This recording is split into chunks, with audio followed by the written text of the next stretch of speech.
I believe myself to be the separate entity. And have a look and see what this body's made up of. Can I find a centre or a point in this body anywhere that I can say this is what I am? Am I the heart? Am I the lungs? Am I something else or whatever? I can't find a point anywhere that I can say this is what I am. And going back and tracing it and seeing, where did this body begin? Did it have any beginning really? And I can trace back and have a look and see, or realise or work out or reason what science and everything else tells me, that this body is nothing but a pattern of energy, the same intelligence energy as a tree or everything else is. It's patterning, shaping and forming, it's that one essence.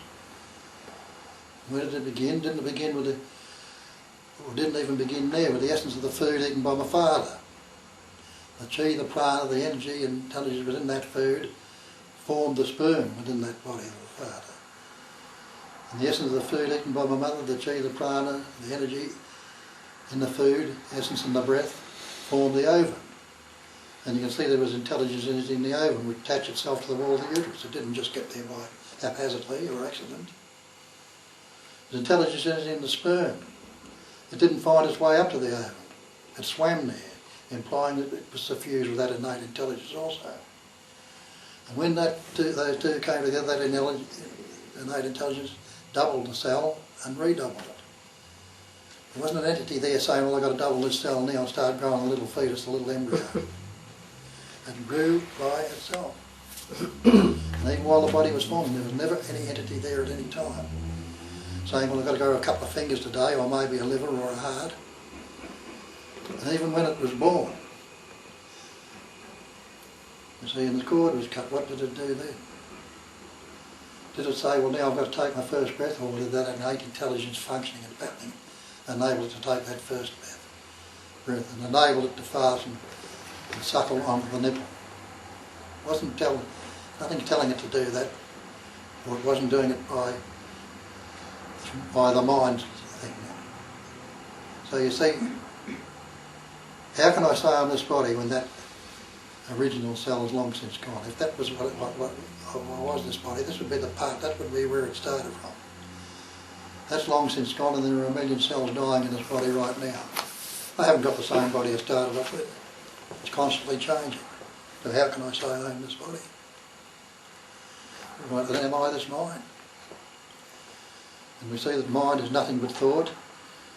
And which particular thought am I? Am I this I am thought? We don't have to go around, as I say, all day saying I am. If I was that I am thought, that's what I'd be making sure I'd be doing. And I am thought is often not there. So I can't be that thought or any other thought. So I'm not this body, nor am I this mind. This is how it's appearing. It's that same intelligence energy that's patterning the tree, that's patterning the insect, patterning the bird, that's patterning, shaping and forming this body. It doesn't have any beginning, doesn't have any ending, is never separated or apart from anything at all. And that is what you are. And that's all that needs to be seen and grasped or understood. That I am that essence. What has happened when the little child reaches about 2, 2.5, the reasoning starts. And that's nothing wrong with that reasoning. It's just this human form suffused with this intelligence energy, like the dog and the bird or whatever other thing, manifestation is suffused with it. This human form has the capacity of reasoning, which other patterns might not have to the extent that we have. And that's a very useful capacity in this function.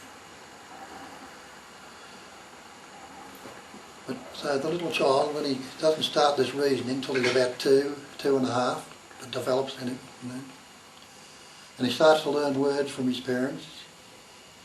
He's got no words or labels prior to that. And they tell him, "You're little Johnny, you're a good little boy, you're a nice little boy, that's bad, don't do this or don't do that." All sorts of things he's told, and he learns these words and labels from them. And he learns words like I or me. And he starts to reason, where before he's not seeing anything as separate up to that point. He's seeing things, certainly. and he's discriminating, and he knows he knows that it's not one homogeneous blob out there. But he's got no labels, no words, and he's got no labels and words about himself where he can discriminate them and divide them. You're just seeing everything as it is. And that's another thing you'll see often in the scriptural text. Everything as it see, everything as it is. As is means unaltered, unmodified, uncorrected. Just as it is in the immediacy of this moment. So when a little child starts to learn words from experience, he learns the words I or me. And he starts to reason, this little Johnny they're talking about, this is me, or this is I. And if you have a look at that, what is the opposite of me and what is the opposite of I? As I say, looking at your mind, you'll see it constantly vibrating in the interrelated opposites. If it's not past, which is memory, it's future, which is anticipation and imagination. And within that range, it's constantly dividing into the pairs of opposites. It's either good, bad, pleasant, painful, happy, sad, loving, negative, loving, hating, positive, negative. Watch your mind and see if it actually functions any other way. And somewhere within that interrelated pairs of opposites, always. So when a little child starts to learn words like I or me and believes then that this is what little Johnny they're talking about, this is me, this is I, what is the opposite of me or I? Isn't it not me or not I? Now for the first time when he looks out there and he's seeing these things, he's reasoning, that's not me, that's not I.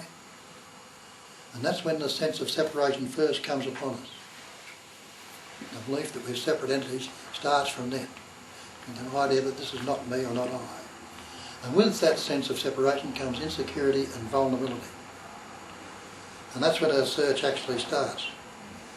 From that time on, we're looking for security, looking to become less vulnerable, looking to become whole, total or complete, because we have taken on that erroneous belief that we are separate. We've taken on without question. And the fact that the whole of nature, society, our schools and everything like that, we're geared to believe in that.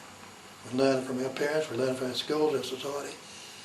And the whole of life then goes about trying to make that believed in separate entity complete or whole. And we're geared to look out there, we're conditioned to look out there for it. To gather, accumulate, amass, add to, acquire, anything that can seemingly make us whole. A better job, good income, or good relationship, whatever. It's all these things, the more we can add, accumulate, amass, will make us whole and complete.